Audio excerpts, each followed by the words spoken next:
In this Prager University course, I want to focus not on the evidence for God's existence, but on the benefits of belief. If God exists, then the world didn't just evolve by chance, but by deliberate design. There's an artist behind this incredible work of art, this big and beautiful world. If God exists, we're living in a great story, an epic like The Lord of the Rings, with real heroes and heroic tasks. Ultimately, all the twists and turns of this epic narrative will be paid off. Everything will make sense. It will even have a happy ending. Not necessarily, or even likely in our own lifetime. Even Moses didn't get into the promised land, but over the grand course of time, in an afterlife, which exists as surely as God exists. If God exists, the presence of evil, hard as it is to accept, makes sense. God allows it for a reason, namely to preserve our free will. And God will reconcile all injustices in the end. If there is no God, life is one big crapshoot. If God does exist, morality is a real, objective feature of the world. If there is no God, morality is just the rules we make up for this little game of life that we play. If God exists, love is the nature of an eternal reality. If there is no God, love is just a fleeting feeling, no more than a bunch of chemical and neurological interactions. If God exists, you are of infinite value. He knows you as a parent knows his child. He's accessible to you. If there is no God, each of us is as insignificant as a rock on an unknown planet. If God exists, death is conquered, because if there is a God, there is a reality outside of space and time. If there is no God, there is nothing immortal, and all the good things in life are destroyed forever. You and everyone you love and everything you think matters are all consigned to oblivion. If there is no God, life is pointless. Everything we've done and lived for will ultimately be in vain. Can I prove with an absolute certainty that God exists?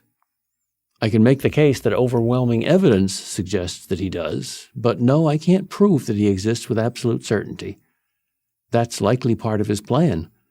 God deliberately doesn't give us absolute proof, so that we're free to choose or not to choose to believe in him. So, which way do you want to go?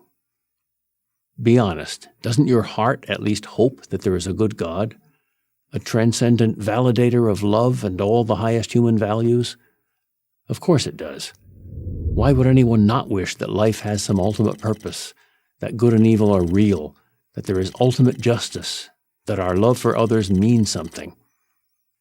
If you choose to live as if there is a God, even if you're not sure that there is a God, you'll lose nothing and you gain everything. Religious Christians and Jews are happier, live longer, and are more charitable than their less observant or secular fellow citizens. These are not my opinions. These are the findings of a multitude of scientific studies. If you've been an atheist for a while, it may be difficult for you to change your thinking, even if you find some merit in the many rational arguments for God's existence. But you can change your behavior. You can live as if God exists, even if you hold doubts. Why not? As I said, you'll lose nothing, and you have everything to gain. This behavioral approach is far from new. The Jews have long had a saying, "We will do, and we will understand," which acknowledges that action often precedes understanding. So why not begin with an action? Why not pray the prayer of the skeptic? God, if you exist, you must know that I'm not a believer. So please, God, give me the gift of faith, in your time and in your way. I want to believe whatever is true. Amen. If you say that and mean it, and give it some time, be prepared, because he will not ignore that prayer. Go on, say it. Find a private place and say it. Your Creator is listening. I'm Peter Kraft, Professor of Philosophy at Boston College for Prager University. To subscribe to our YouTube channel, click here. To help keep our videos free, donate here.